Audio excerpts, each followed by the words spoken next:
গোটা দেশে 100 দিনের কাজ হচ্ছে।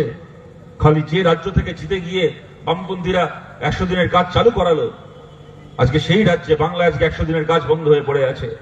এত টালবাহানার পরে আদালত রায় দিয়েছেন আমাদের রাজ্যের 4টে জেলাকে বাদ দিয়ে বাকি রাজ্যে চালু করতে হবে। আবার 2 দিন পরে টাকার জন্য বন্ধ হয়ে যাবে। এর আগে যারা কাজ করেছেন সেই যে টাকা তারা পাননি, আজ অব্দি পাননি, ভবিষ্যতে কোনোদিন পাবেন তার কোনো গ্যারান্টি নেই। সবাই ওই টাকার আশা ছেড়ে দিয়েছে, কাজ করে বাড়িতে বসে গেছেন 3 বছর ধরে, 4 বছর ধরে কাজের টাকা নেই। কেন এই জিনিস হবে? মমতা বন্দ্যোপাধ্যায় একেবারে পাড়ার মোড় থেকে শুরু করে দিল্লি পর্যন্ত ধর্ণা দিতে বাকি রাখেননি। এত ধর্ণা, এত ভাষণবাজি, এত বড় বড় বক্তৃতা সব হচ্ছে। খালি আমরা বলেছিলাম আপনি যদি মনে করেন কেন্দ্রের সরকার অন্যায়ভাবে 100 দিনের কাজের টাকা আটকেছে, তাহলে আপনি মমতা ব্যানার্জি সুপ্রিম কোর্টে মামলা করুন। আপনি সুপ্রিম কোর্টে মামলা। আপনি চোরেদেরকে বাঁচানোর জন্য সুপ্রিম কোর্ট যেতে পারেন। আপনি সন্দেশখালী শেখ শাহজাহানের মতো ধর্ষকদেরকে বাঁচানোর জন্য সুপ্রিম কোর্ট যেতে পারেন।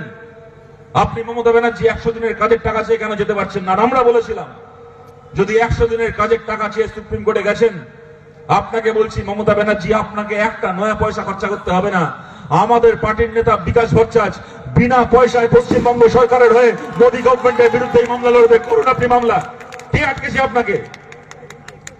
উনি করতে পারেননি মামলা, উনি যাবেন না সুপ্রিম কোর্ট। কেননা উনি জানেন 100 দিনের কাজের টাকা, কোটি কোটি টাকা চুরি করেছে তৃণমূলের লোকগুলো, কোটি কোটি টাকা চুরি করেছে বলে ওই টাকা আটকে পড়ে আছে। ক্ষমতা নেই ওদের মামলা করার, গোটা মুখে চুনকালি লাগবে। আমরা বলছি